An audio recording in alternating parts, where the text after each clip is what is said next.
दोस्तों आज हम एक्सप्लेन करेंगे हॉलीवुड मूवी चाइल्ड्स प्ले को। ये वही मूवी है जिसका रीमेक बॉलीवुड में खिलौना बना खलनायक नाम से बना था। हाँ, आपको स्टोरी थोड़ी सेम लग सकती है, लेकिन जो चाइल्ड प्ले मूवी है उसकी स्टोरी थोड़ी सी अलग है। वो कैसे, वो तो आपको वीडियो में आगे पता चलेगा। तो हर बार की तरह मूवी शुरू होती है और हम एक पुलिस वाले को देखते हैं जो कि एक अपराधी चार्ल्स ली रे का पीछा कर रहा होता है। रे को इस पुलिस वाले से बचते हुए अपने साथी एडी के पास पहुंचना है, जो कि कार लेकर उसका वेट कर रहा था। पर वह पुलिस वाला उसके पैर पर गोली चला देता है, जिससे वह थोड़ा घायल हो जाता है और वह लड़खड़ाते हुए एडी के पास जाने लगता है। थोड़ी ही देर में यहाँ कुछ और पुलिस वाले आ जाते हैं और एडी रे को यही छोड़कर चला जाता है। रे उन पुलिस वालों से बचते हुए एक मॉल में घुस जाता है। अब रे यहाँ फंस गया था क्योंकि उसे उसके साथी एडी ने धोखा दे दिया था और उसे अकेला छोड़कर चला गया था।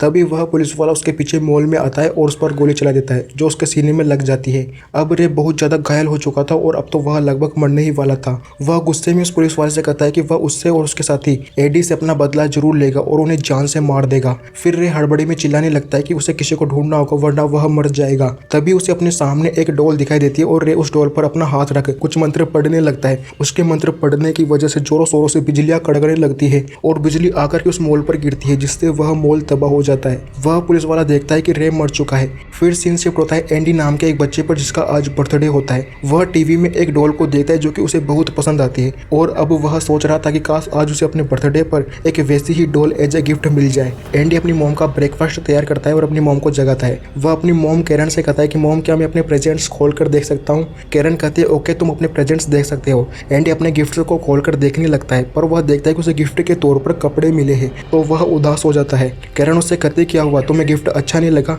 एंडी कहता है नहीं मॉम, मैं एक डॉल लेना चाहता था। कैरन कहती है कि बेटा, इस महीने की पूरी सेविंग्स खत्म हो गई थी तो मैं तुम्हारे लिए वो डॉल नहीं ला सकी। तो अब बेचारा एंडी बहुत ज़्यादा उदास हो जाता है। अब कैरन एक दुकान पर काम किया करती थी और वह अकेले ही अपने बेटे की अपब्रिंगिंग कर रही थी क्योंकि उसका हस्बैंड नहीं था। दुकान पर वह अपनी दोस्त मैगी से मिलती है और उससे कहती है कि मैं $100 इकट्ठा कर रही हूँ क्योंकि मुझे अपने बच्चे के लिए एक डॉल खरीदनी है। मैगी कहती है बस इतनी सी बात, मैंने बाहर एक आदमी को देखा था जो वैसी ही डॉल बहुत सस्ते में बेच रहा था। मैगी उसे उस आदमी के पास लेकर जाती है और फिर उस आदमी से ये दोनों थोड़ी बार्गेनिंग कर $30 में वह डॉल खरीद लेते हैं। अब कैरन बहुत खुश हो जाती है क्योंकि अब शाम को जब वह अपने बेटे एंडी को वह डॉल गिफ्ट करेगी तो वह बहुत खुश हो जाएगा। पर दुकान पर उसका बॉस उससे कहता है कि आज दुकान पर बहुत काम है तो तुम्हें आज रात 11 बजे तक दुकान पर ही काम करना होगा। कैरन कहते हैं कि नहीं बॉस, आज मेरे बेटे का बर्थडे है तो मैं रात को यहाँ नहीं ठहर सकती हूँ। और उसका बॉस उसे स्ट्रिक्टली ऑर्डर देता है कि उसे रात 11 बजे तक दुकान पर ही रुकना होगा। तो अब वह थोड़ी उदास हो जाती है, लेकिन मैगी उससे कहती है कोई बात नहीं, आज रात में एंडी का ध्यान रख लूंगी। तुम्हें तो पता ही है मैं बेबी सिटिंग में कितनी अच्छी हूँ। इसके बाद कैरन घर पर जाती है और एंडी को वह डॉल गिफ्ट करती है। एंडी उस डॉल को देखकर बहुत खुश हो जाता है। कैरन उससे कहती है कि अब बताओ ये डॉल कैसे काम करती है। एंडी उस डॉल के साथ खेलने लगता है और डॉल बोलने लगती है हाय, मेरा नाम चुकी है और मैं हमेशा तुम्हारे साथ रहूंगी। मतलब ये डॉल बोलने वाली डॉल थी जो बस 2-3 वर्ड्स को रिपीट कर रही थी, मतलब खिलौने वाली डॉल जिसमें पहले से सब सेट होता है और वह बस 2-3 वर्ड्स को ही बोलती है। जैसे हम बचपन में खिलौने वाला मोबाइल नहीं लेकर आते थे जिसमें बस 4-5 गाने बजते रहते थे, वैसी ही ये डॉल थी। एनीवे एंडी इस डॉल को पाकर बहुत खुश था। इसके बाद कैरन दुकान पर चली जाती है और रात को उसकी दोस्त मैगी एंडी का ध्यान रखने के लिए आ जाती है। रात में जब एंडी टीवी देख रहा था तभी टीवी में न्यूज चलने लगती है कि एक बड़े अपराधी चार्ल्स ली रे का साथी एडी जेल से फरार हो गया है। तब हम देखते हैं कि वह डॉल चकी अपना मुंह टीवी की तरफ कर लेती है और न्यूज देखने लगती है। न्यूज एंकर कहता है कि अगली न्यूज रात 9 बजे आएगी। तभी एंडी अपने कान उस डॉल के पास लाता है और कुछ सुनने लगता है। फिर वह मैगी से कहता है कि आंट मैगी चूंकि 9 बजे वाली न्यूज देखना चाहती है। मैगी कहती है वह जरूर देखेगा, तुम पहले ब्रश करो और सो जाओ। मैगी टीवी बंद करती है और एंडी और उस डॉल को उठाकर बेडरूम में लेकर जाती है और फिर वह अपना काम करने लगती है। फिर एंडी ब्रश करने के लिए वॉशरूम में चला जाता है। इसके थोड़ी ही देर बाद जब मैगी अपना काम कर रही थी तो उसे टीवी की आवाज आने लगती है। वह देखती है कि टीवी चालू है और डॉल सोफे पर बैठी हुई टीवी देख रही है। वह फिर से टीवी बंद करती है और एंडी को डांटने लगती है कि तुमने टीवी चालू कर दी और डॉल को टीवी दिखाने के लिए सोफे पर बिठा दिया। एंडी कहता है कि नहीं आंट, मैंने टीवी चालू नहीं की। मैगी कहती है कि तो क्या फिर ये डॉल उठ करके यहाँ से गई और उसने खुद टीवी चालू की? एंडी कहता रहता है कि मैंने यह नहीं किया, ये सब चकी ने किया है। लेकिन मैगी को लगता है कि शायद एंडी ऐसे ही कहानियां बना रहा है। इसके बाद मैगी एंडी और उसकी डॉल को बेड पर सुलाकर बाहर आ जाती है और एक बुक पढ़ने लगती है। फिर हम देखते हैं कि वह डॉल बेडरूम का दरवाजा खोलती है और छुपकर मैगी को देखने लगती है। फिर जैसे ही मैगी का ध्यान उस बुक पर होता है वैसे ही वह डॉल भागकर किचन में चला जाता है। अब मैगी को आभास हो जाता है कि जरूर किचन में कोई तो है। वह आवाज लगाने लगती है कि एंडी क्या तुम किचन में हो, लेकिन कोई रिप्लाई नहीं आता है। तो वह किचन में देखने जाती है तो वह देखती है कि आटे का डिब्बा नीचे गिरा हुआ था। तभी उसके पास किरण की कॉल आती है और उससे पूछते कि घर में सब बढ़िया है। मैगी कहती है हाँ यहाँ सब ठीक है। इस तरह ये थोड़ी बहुत बातें करते। फिर जब वह आटा साफ करने लगती है तभी वह डॉल एक हथौड़ी से मैगी के सिर पर मारती है, जिससे वह इम्बैलेंस होकर बिल्डिंग की खिड़की से नीचे गिर जाती है और मारी जाती है। फिर जब रात को 11 बजे किरण अपने काम से वापस आती है तो वह देखती है कि उसकी बिल्डिंग के बाहर पुलिस वाले थे। ये देखकर वह घबरा जाती है और जल्दी से अपने अपार्टमेंट में जाती है, जहाँ वह देखती है कि उसके घर में बहुत से पुलिस वाले थे। वह अपने बेटे एंडी को ढूंढने लगती है। जल्दी उसे एंडी मिल जाता है। वह एंडी से पूछती है कि क्या तुम ठीक हो और मैगी कहाँ है। वह कहता है कि आंट मैगी का एक्सीडेंट हो गया है। तभी यहाँ हम उस पुलिस वाले को देखते हैं जो कि हमने मूवी की शुरुआत में देखा था। इस पुलिस वाले का नाम नॉरिस होता है। नॉरिस किरण से कहता है कि मैगी आपकी किचन की विंडो से गिरकर मारी गई। ये सुनकर किरण बहुत ज्यादा दुखी हो जाती है। फिर नॉरिस कहता है कि हमें किचन में ये कुछ स्नीकर्स के फुटप्रिंट्स मिले हैं और देखने से लगता है कि ये फुटप्रिंट्स किसी बच्चे के हैं। किरण कहती है कि तुम कहना क्या चाहते हो। तभी एंडी अपनी डॉल को लेकर यहाँ आता है और कहता है कि मॉम चौकी जाना चाहता है कि यहाँ ये सब क्या चल रहा है। तभी नॉरिस एंडी से कहता है कि क्या मैं तुम्हारी स्नीकर्स की बॉटम देख सकता हूँ। एंडी कहता है श्योर। फिर नॉरिस एंडी के स्नीकर्स की बॉटम देखने लगता है, लेकिन तभी किरण एंडी को उसके बेडरूम में भेज देती है। फिर किरण नॉरिस से कहती है कि मुझे अपनी फ्रेंड्स का बहुत दुख है, पर यह बस एक एक्सीडेंट था, तो आप सब यहाँ से चले जाओ। नॉरिस कहता है ओके और यहाँ से जाने लगता है। इधर एंडी जब अपनी डॉल चुकी के स्नीकर्स को देखता है तो पाता है कि उसके स्नीकर्स पर आटा लगा हुआ है।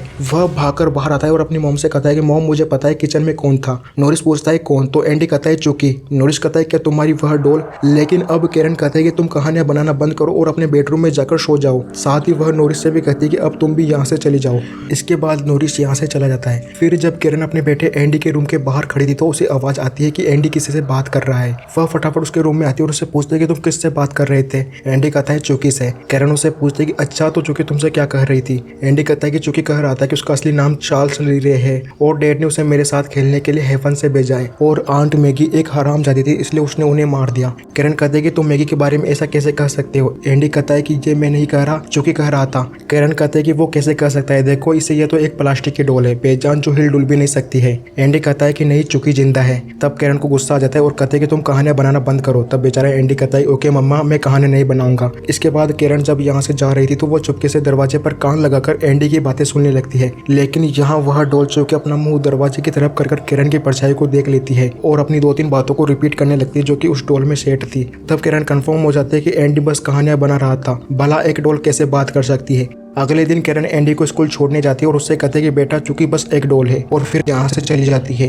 इसके बाद हम एंडी को देते जो स्कूल बंक करके चुकी को एक जगह पर लेकर आता है और उससे कहता है कि देखो वो रहा एंडी का घर, तुम यहाँ आना चाहते थे ना तो मैं तुम्हें यहाँ लेकर आ गया। फिर वो उसे एक कुर्सी पर बैठाता है और कहता है कि तुम रुको मैं टॉयलेट करके आता हूँ। उसके जाने के बाद हम देखते हैं कि अब कुर्सी पर कोई भी नहीं था और कोई एंडी के घर की तरफ बढ़ने लगता है और उसके किचन में जाकर गैस को ऑन कर देता है। एंडी को कुछ हलचल की आवाज आती है तो वह अपनी गन उठा लेता है और घर में घूमने लगता है। अब एंडी के बारे में आपको याद दिलाऊं तो यह मूवी की शुरुआत वाला वही बंदा है जो चार्ल्स लीरे को अकेला छोड़कर चला गया था जब उसके पीछे पुलिस पड़ी हुई थी। खैर बाहर एंडी चकी को इधर उधर ढूंढने लगता है और इधर एंडी जब किचन में आता है और चुकी को देखकर अपनी गन चलाता है तो उसके घर में धमाका हो जाता है और वह मारा जाता है। इसके बाद हम किरण को देखते हैं जो पुलिस स्टेशन में आती है और नॉरिस से पूछते हैं कि तुमने मुझे बुलाया था, क्या एंडी को कुछ हुआ है। नॉरिस उसे अपने ऑफिस में लेकर आता है जहाँ वह एंडी से मिलती है और उससे कहती है कि कोई भी चुकी के बारे में विश्वास नहीं करेगा, इसलिए तुम सच बताओ कि आखिर ये सब क्या चल रहा है, वरना ये लोग मुझे तुमसे दूर कर देंगे। तब एंडी चकी से कहने लगता है कि चुकी तुम्हें कुछ बोलना होगा वरना मैं अपनी मॉम से दूर हो जाऊंगा, जल्दी कुछ बोलो चुकी बोलो ना कुछ। एंडी अपनी डोल को जुझलाते हुए उसे कुछ बोलने को कहता है लेकिन वह डोल कुछ भी नहीं बोलती है।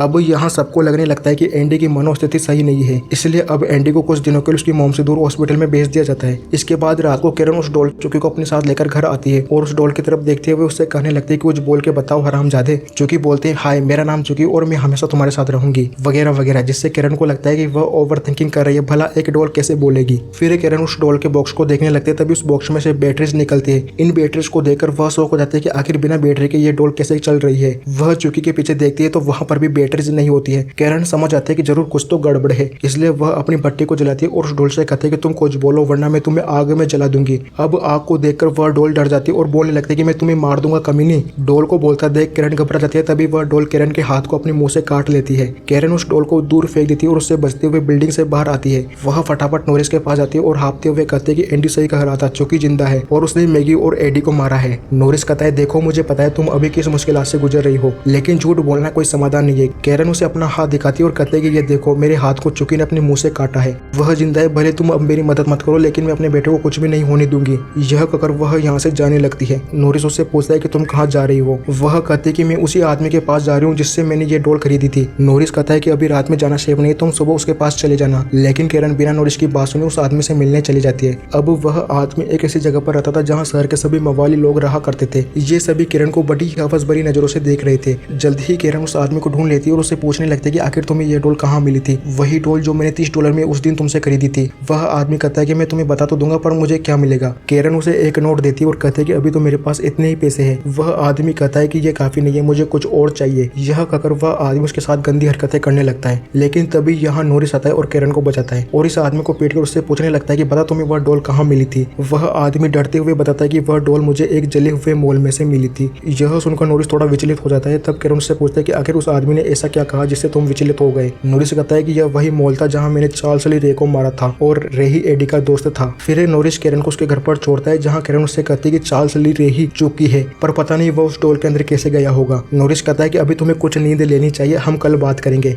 मतलब यहाँ नॉरिस को लग रहा था कि शायद इस हादसे से कैरन के दिमाग का स्क्रू ढीला हो गया है। यहाँ कैरन उससे रेक के घर का एड्रेस पूछती है और कहते है कि वह रेक के घर पर जा रही है। नॉरिस कहता है कि अभी तुम घर जाओ, हम बाद में बात करेंगे। लेकिन यहाँ कैरन उसे पोस्ट करने लगती है। तब नॉरिस उसे चार्ल्स ली रे के घर का एड्रेस बता देता है। फिर कैरन उससे कहते है कि तुम मेरी बात पर विश्वास ना करके रिग्रेट करोगे। यह कहकर वह यहाँ से चली जाती है। इसके बाद नॉरिस पुलिस स्टेशन में आता है और वहाँ चार्ल्स ली रे के फाइल को देखता है। फिर जब वह अपनी कार से घर जा रहा था तभी चकी एक तार से उसका गला घोटने लगता है और कहता है good night and rest in peace. Norris अपना गला छुड़ाने के लिए संघर्ष करने लगता है और जैसे तैसे उससे अपना गला छुड़ाता है। फिर चकी एक चाकू से उस पर हमला करने लगता है और वह चाकू से खुद को बचाता है और इस वजह से वह कार का कंट्रोल खो देता है और उसकी कार पलटी खा जाती है। फिर वह गन से 1-2 बार चकी पर गोली चलाता है और एक गोली चकी को लग जाती है, इसलिए वह यहाँ से चला जाता है। अब इस इंसिडेंट के घटित होने से उसे विश्वास हो जाता है कि कैरन 100% सच बोल रही थी। इधर हम कैरन को देखते हैं जो कि चार्ल्स ली रे के घर पर आई हुई थी। यहाँ दीवारों पर वह अजीब पेंटिंग्स को देखती है। तभी यहाँ नॉरिस भी आ जाता है और वह कैरन को बताता है कि तुम्हारे जाने के बाद मैंने चार्ल्स ली रे की फाइल पढ़ी तो मुझे पता चला कि उसका निकनेम चकी था और वह अपना अधिकतर समय जॉन नाम के एक शख्स के साथ बिताया करता था। शायद हमें जॉन के पास जाना चाहिए। कैरन देखती है कि रे के घर पर जॉन की ही पेंटिंग्स बनी हुई थी। इधर हम जॉन को देखते हैं जो कि अपने घर पर था। तभी यहाँ चौकी आ जाता है और चकी को देखकर वह डर जाता है। चकी उससे कहता है कि तुमने मुझे जो मंत्र सिखाए थे उन्हें पढ़कर मैंने अपनी आत्मा को उस डॉल में ट्रांसफर कर लिया और मुझे लगा कि मैं अमर हो गया, पर जब मुझे गोली लगी तो मुझे इंसान की तरह दर्द हुआ। आखिर क्यों?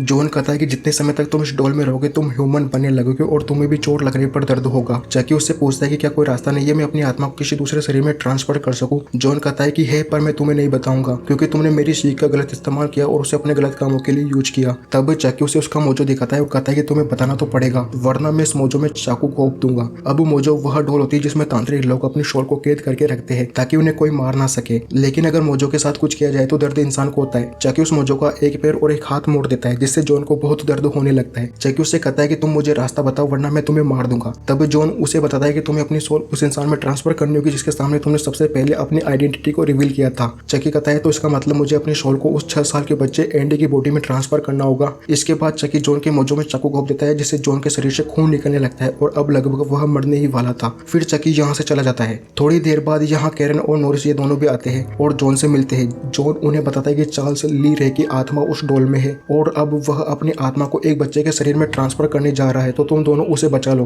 कैरन उसे पूछती है कि क्या कोई रास्ता नहीं है चकी को मारने का। जॉन कहता है कि उसे उसके दिल में मारकर ही मारा जा सकता है क्योंकि उसका दिल अभी भी इंसानों की तरह है। यह कहकर जॉन अपना दम तोड़ देता है। अब इन दोनों को फटाफट एंडी के पास जाना था। इधर हम एंडी को देखते हैं जो कि हॉस्पिटल में था। तभी वह खिड़की से बाहर देखता है तो उसे चकी दिखाई देता है। वह डॉक्टर को आवाज लगाता है और उससे कहता है कि चकी मुझे मारने के लिए यहाँ आ रहा है, वह मुझे मार देगा। तब डॉक्टर कहता है कि यहाँ कोई नहीं है और कोई भी तुम्हें नहीं मारेगा। यह कहकर वह यहाँ से चला जाता है। इधर हॉस्पिटल में चकी वॉचमैन की कीज को चुराता है और उनसे एंडी के रूम का दरवाजा खोलकर अंदर आता है। हम देखते हैं कि वह अपने हाथों में चाकू लिए हुए है और फिर वह एंडी को मारने के लिए बिस्तर पर आता है और जैसे ही कंबल हटाता है तो देखता है कि बिस्तर पर कोई नहीं था। तभी एंडी यहाँ से बाहर निकलता है और उसे बचते बचाते ऑपरेशन रूम में आ जाता है, लेकिन तभी चकी भी यहाँ आ जाता है और उस पर हमला कर देता है। लेकिन एंडी फिर से उससे खुद को डिफेंड करता है और बचते बचाते दूसरे रूम में चला जाता है। वह अपनी सेफ्टी के लिए एक चाकू उठा लेता है। तभी यहाँ वह डॉक्टर आता है और उसे चाकू छीनता है और कहता है कि तुम्हें कुछ नहीं होगा। एंडी कहता है कि चकी मुझे मार देगा और वह आपको भी मार देगा। तभी चकी एक चाकू से उस डॉक्टर के पैर पर हमला करता है जिससे वह नीचे गिर जाता है। फिर वह उसे इलेक्ट्रिक हेलमेट पहनाता है और उसे उसे बिजली के झटके देकर मारने लगता है और यह करते हुए चकी एंडी की तरफ क्रीपी से स्माइल देता है और झटके देकर वह उस डॉक्टर को मार डालता है। एंडी यह देखकर बहुत डर जाता है और वह हॉस्पिटल से भागकर कहीं चला जाता है। कुछ देर बाद यहाँ कैरन और नॉरिस आते हैं और यहाँ उन्हें पता चलता है कि एंडी हॉस्पिटल से भाग गया है।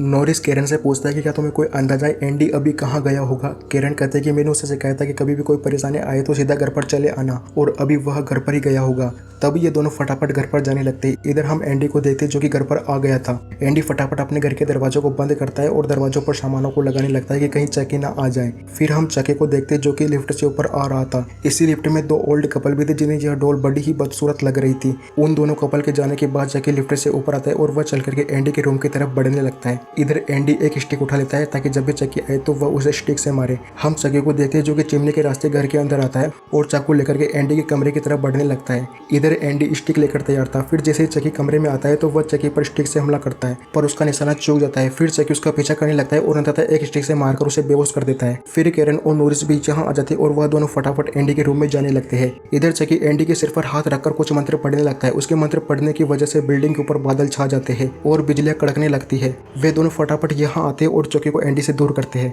तभी चकी चाकू से नॉरिस के पांव पर कट लगा देता है और कहीं छुप जाता है। फिर नॉरिस कैरन को गन देता है और कहता है कि तुम एंडी का ध्यान रखो, चकी को मैं देखता हूँ। फिर वह चकी को ढूंढने लगता है और उसे ढूंढते हुए एक कमरे में आता है और यहाँ वह एक बेड के नीचे देखने लगता है कि कहीं चकी बेड के नीचे तो नहीं। तभी चकी स्टिक से उस पर हमला कर देता है और वह नीचे गिर जाता है। चकी फिर से उस पर हमला करने वाला था लेकिन तभी कैरन उस पर गोली चला देती है लेकिन गोली का चकी पर कोई असर नहीं होता है। कैरन देखती है कि उसकी गन जाम हो चुकी है इसलिए वह गन को छोड़कर यहाँ से भागने लगती है। तभी चकी उस पर हमला कर देता है और उसे दांतों से काटने लगता है। कैरन चकी को खुद से छुड़ाकर चिमनी में फेंक देती है और चिमनी की जाली से उसे बंद करने लगती है। फिर वह एंडी से कहती है कि तुम फटाफट माचिस से चिमनी को जलाओ जिससे यह डोल भी जल जाएगी। एंडी ऐसा ही करता है और वह चिमनी में आग लगा देता है जिससे चौकी जलने लगता है और वह तड़प तड़प कर मर जाता है। फिर कैरन और एंडी दोनों नॉरिस के पास आते हैं तो कैरन देखते है कि नॉरिस के पेट से खून निकल रहा है। इसलिए वह एंडी से कहते हैं कि तुम किचन में जाओ और वहां से मेड किट लेकर आओ।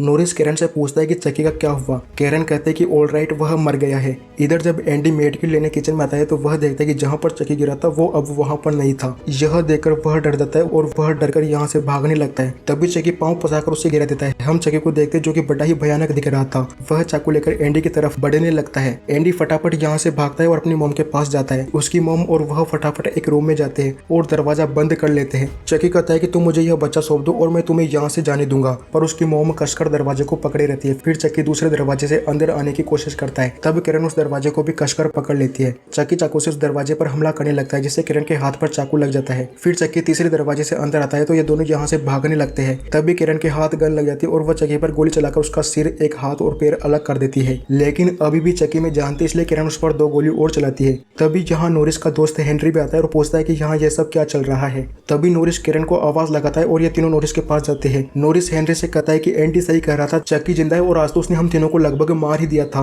पर हेनरी उसकी बातों पर बिलीव नहीं करता है। तब नॉरिस उसे कहता है कि तुम बाहर हॉल में जाकर देख लो, वह हर जगह बिखरा पड़ा हुआ है पर उसके एक भी पार्ट को छूना मत। हेनरी ऐसा ही करता है। वह बाहर उस हॉल में देखता है जहाँ चकी के शरीर के हिस्से पड़े हुए थे। हेनरी उसके सिर को छूकर देता है लेकिन चकी कोई भी हलचल नहीं करता है। तब उसे लगता है कि नॉरिस और वो सब अनाप शनाप बक रहे थे। वह चकी के सिर को उठाकर अंदर लाता है और नॉरिस से कहता है देखो यह बस एक डोल है, तो फिर यह कैसे जिंदा हो सकती है। तभी चकी का बचा हुआ शरीर चिमनी में से बाहर निकलता है और हेनरी का गला पकड़ लेता है और उसका दम घोटने लगता है। तभी किरण बड़ी मुश्किल से चकी को उससे अलग करती है और उसे दूर फेंक देती है। फिर वह नॉरिस से कहते हैं कि उसके दिल पर गोली चलाओ तभी वह मारा जाएगा। तब नॉरिस ऐसा ही करता है और उसके दिल पर गोली चला देता है और फाइनली चकी मारा जाता है। फिर नॉरिस हेनरी से कहता है कि अब तो तुम मेरी बात पर यकीन करोगे। हेनरी कहता है हाँ, पर अब हमारी बात पर कौन यकीन करेगा। इसके बाद ये सब नॉरिस को हॉस्पिटल लेकर जाते और यह मूवी यहीं पर खत्म हो जाती है।